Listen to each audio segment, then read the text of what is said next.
And you're going to see that this is where we have our relationship. We have our breakup letter in the Declaration of Independence. Dear King, it's you, not us. Well, we then get to the next point in here, which you'll see at the end where it's a little bit different. After we break up, we go to the next stage. The problem is sometimes the next stage isn't always good, and we have to get to the following stage, which will be the Constitution on the next part here. But the Articles of Confederation, first of all, it is our first government.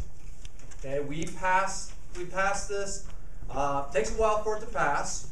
There's lands out west that are arguing over it, but it is our first government. That same Continental Congress that made our Declaration of Independence creates this government. Now, remembering back to the Iroquois, what is a confederation?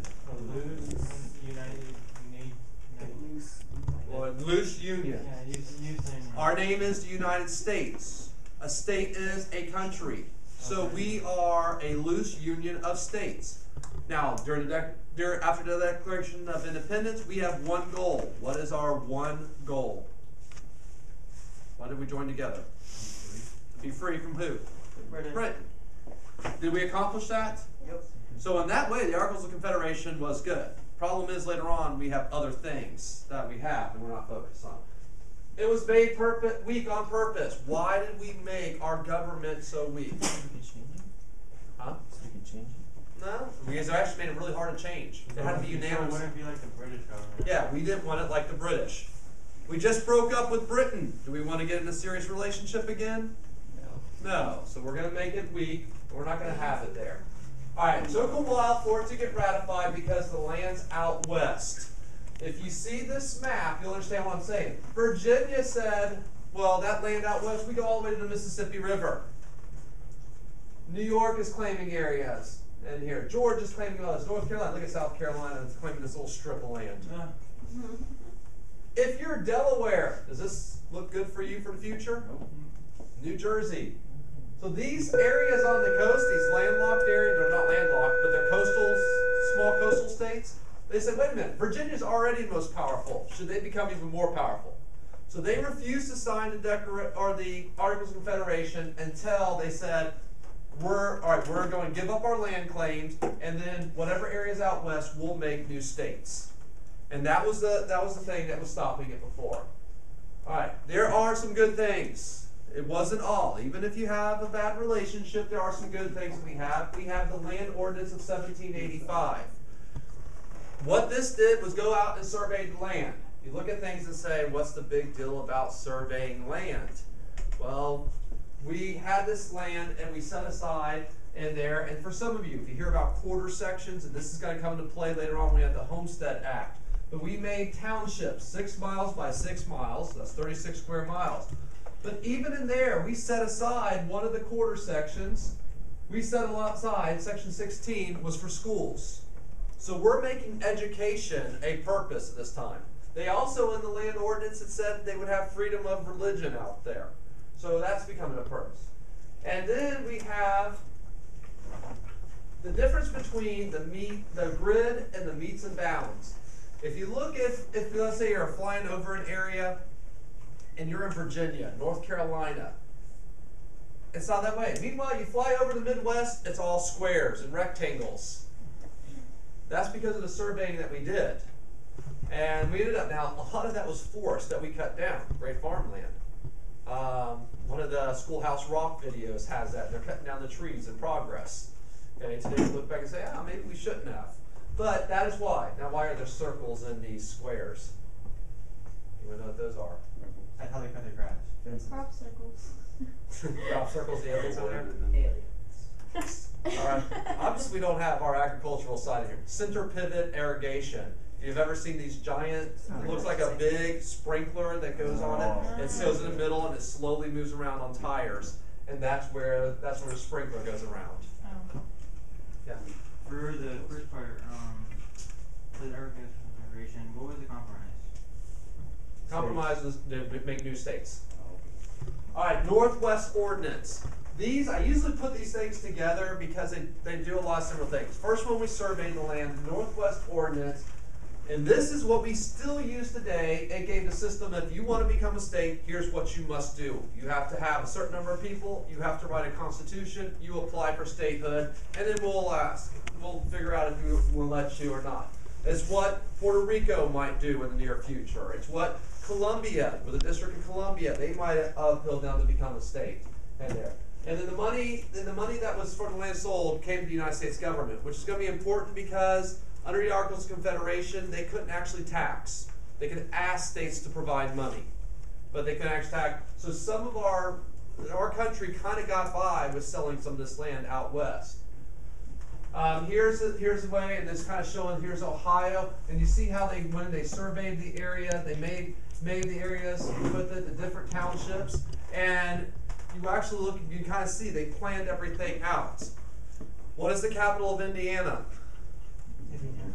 Where is it located in the state of Indiana? Center. Yeah, right in the middle. Makes sense, doesn't it? And that's why. I mean, look at Ohio. What's the capital of Ohio? Columbus. Yeah. Where is it? The center. Pretty much in the center. So this area, what was called the Northwest at that time, was planned out. We have a giant planned community with states there, and that came about from that surveying that was done with the land ordinance. All right, here's a hodgepodge of things that kind of go with the Revolutionary War, but fall into things to the Articles of Confederation. A lot of times we as Americans don't want to point out as much that we really had a civil war going on. The Loyalists and Patriots were fighting each other, especially in the South. It was brutal. And I have on here about the Patriots. If you watch the movie The Patriot, you have on there, let's see, oh yeah, here he is. Was it Farrington or something like that? They changed the name of the British officer by just a little bit. But to make things a little bit against the British, he and his troops were doing all the bad stuff. And the real part, he was a British officer, but all his soldiers were loyalists, so they were Americans. And they went out and they did bad things to the Patriots. Of course, the Patriots did bad things back and forth to each other. And they didn't wear red coats, because the loyal soldiers actually wore green coats. But in a movie, do we want the bad guys to be Americans against Americans? No, we want it to be the British. So, and that's what actually has evolved over time with our story. Because we've kind of, the other part that we kind of hid was the fact that we went out and basically we demolished different Indian tribes. One of the accomplishes that was made by some of the Western troops in 1778 was that they destroyed over 4,000 Indian homes. And that was their military accomplishment that they did. And where we go about George Rogers Clark winning it, we don't kind of go a bit into that part. After the war, how were the Loyalists treated? Great. Do you think the Patriots went and said, "Oh, we're sorry, you were fighting against us"? And this is where we would end up with some major problems. In the Treaty of Paris, 1783, we say that we are going to uphold the Loyalist lands. If they own the land, they're allowed to keep it. Were there people that lived in a community that said, "Wait a minute, you were fighting against me, I'm going to take your land. You're supporting the British." And so that's what ended up happening. And Americans were taking the Loyalists, even though they were Americans, they were just on the losing side. Because it was a civil war within a war for our independence. Then on the part, how would Britain use this against the U.S. in the future? Well, they had a bunch of forts up in the northwest area. And since we didn't uphold the land claims of the Loyalists, they said they didn't need to leave the forts in the northwest, which would be some of the parts of our problems that we'd eventually have. It was some people call the Second War of Independence. And it would be the next time we fight Britain. Yeah, the War of 1812. Some of those forts, and that would be problems that we would have. And this is where some of the stuff that we'd have with the Loyalists would be. Plus, another problem that we have is out west, where we had these Patriots and Loyalists that have been fighting. Even after the war ended, a lot of this was almost like the Hatfield and McCoys and different groups that were fighting each other because they've been fighting for 4 or 5 years. And they're still fighting it because there is no government there to really control them. All right, here's where I'm going to have a bunch of different problems that we have, kind of going through here. Indian conflicts.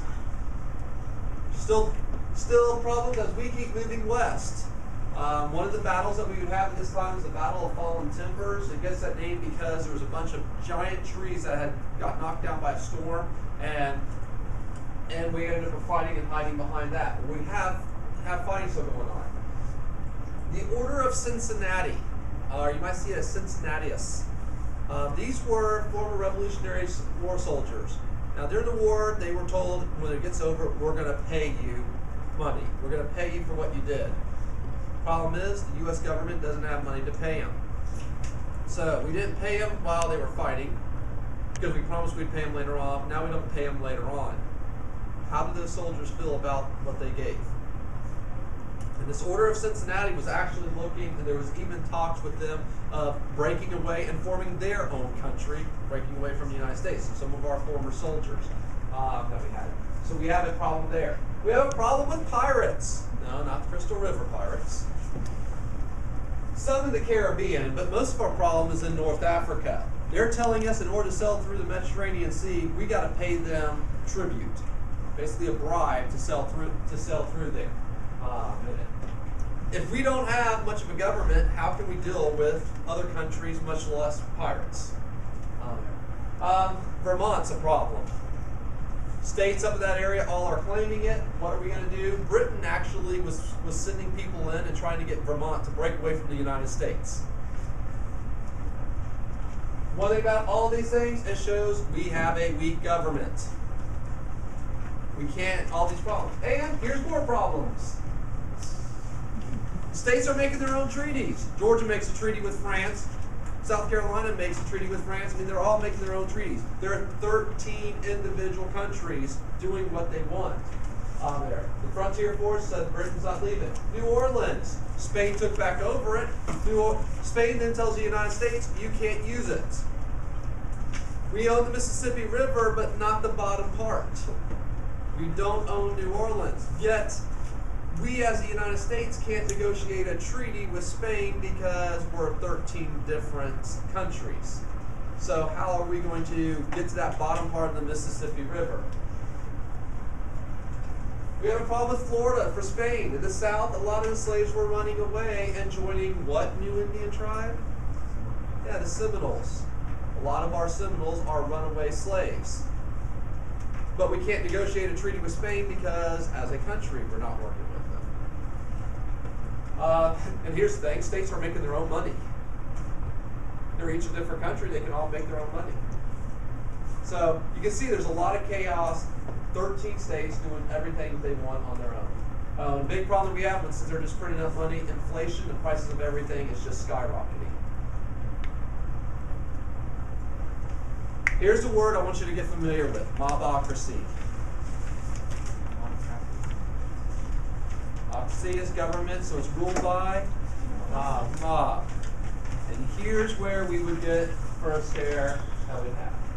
It starts by this, now we have another backcountry rebellion. Remember the Paxton Boys? Remember Bacon's Rebellion? Well, here's another group of backwoods farmers that are mad about something.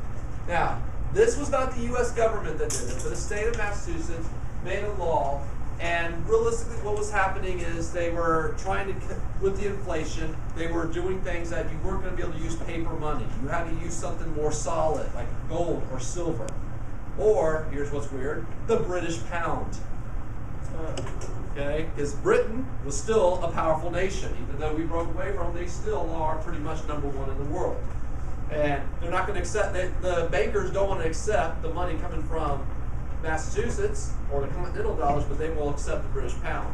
The farmers, meanwhile, they want paper money because paper money is worth whatever you think it. Okay, I'll just think. Bankers didn't like the inflation because they like to have stable money.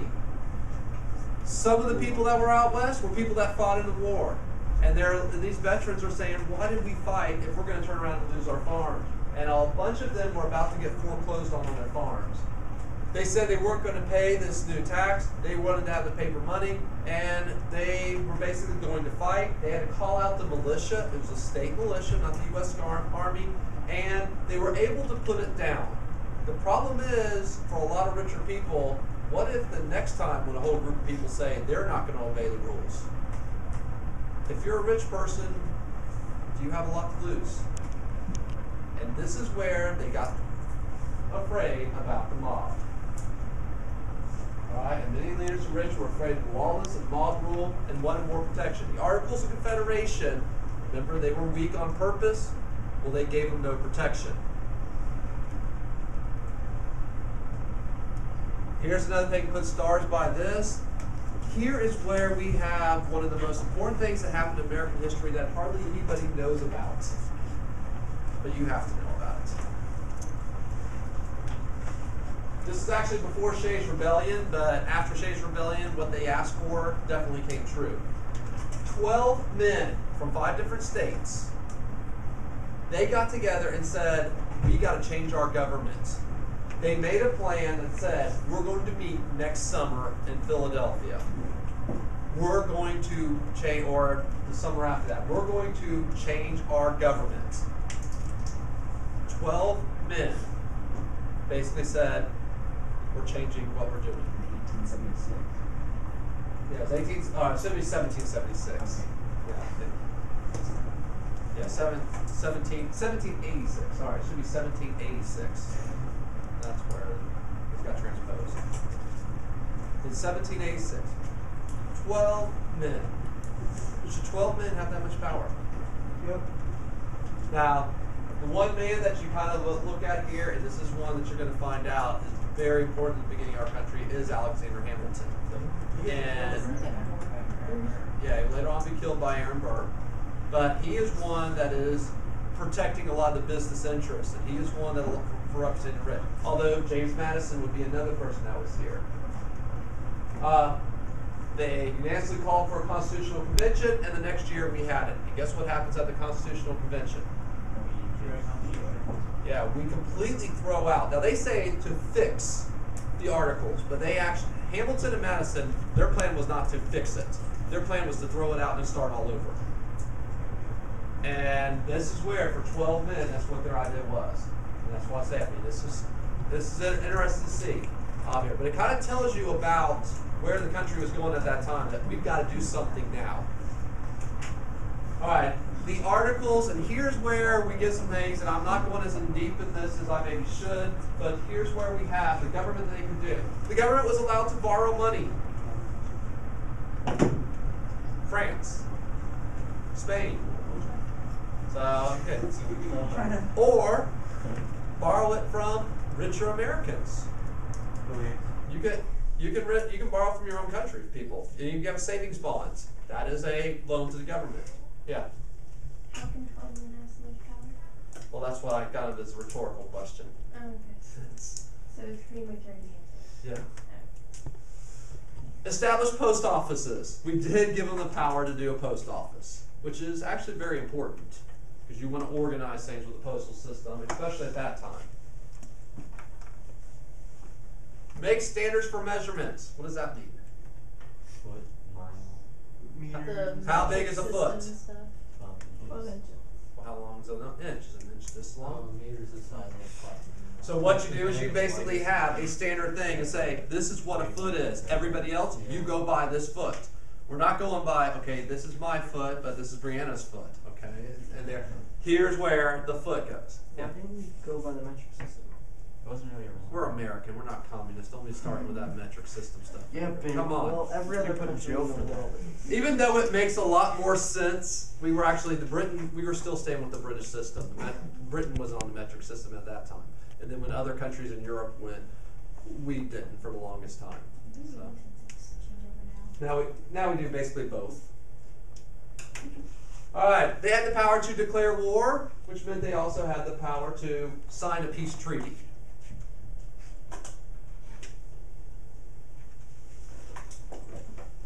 So those are the powers that they had.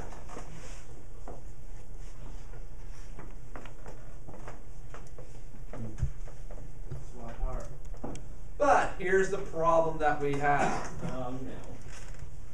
The only way you can make a change is if it was unanimous.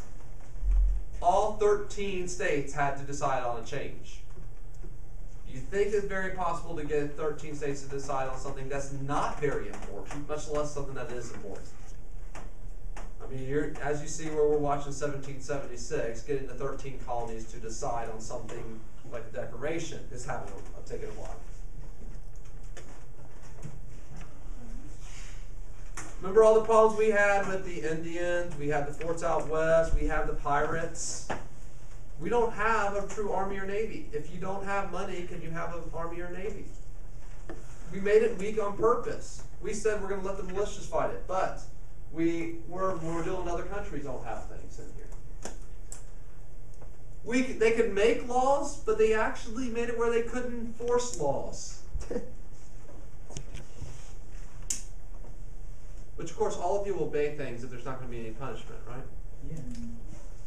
And, again, we made it weak in there. Our executive branch didn't really have it. It was the Congress was the executive branch, a group of people. So you didn't have one person there in charge of enforcing it. We didn't have a true judicial system because most of the things we had, it would be dealt with on a state level. And each state would be different.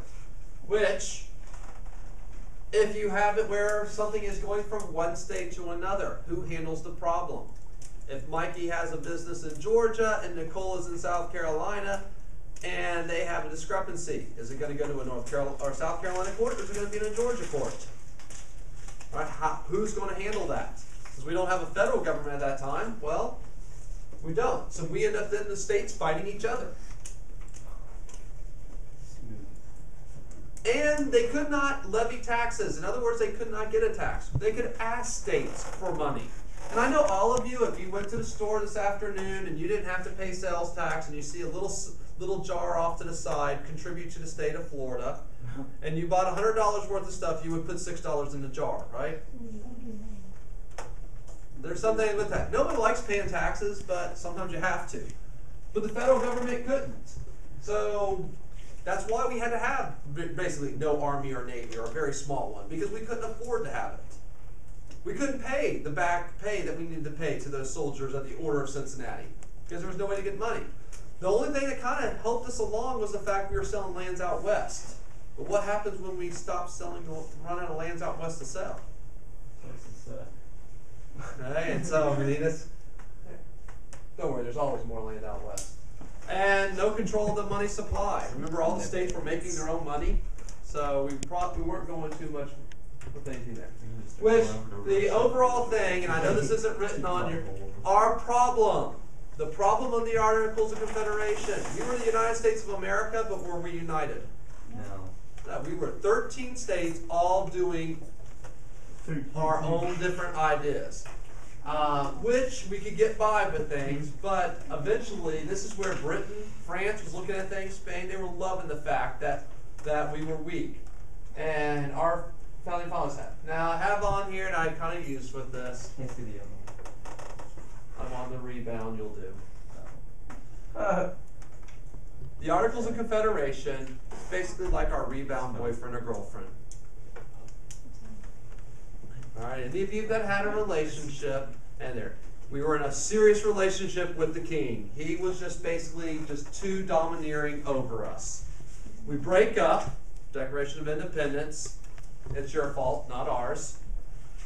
And then, well, rebound boyfriend and girlfriend, we're going to go the complete opposite. We're going to have more fun. We're not going to have this domineering person. But do they usually work out? Okay. And this is where the Articles of Confederation. But can you learn from it? And hopefully from any relationship like that. Which we would then get to the relationship that we've been in now for over 200 years with the Constitution. And we have some of the things that Britain had, just we changed things around. And that's where we got into. And so that is our end here part. So next part is the Constitution.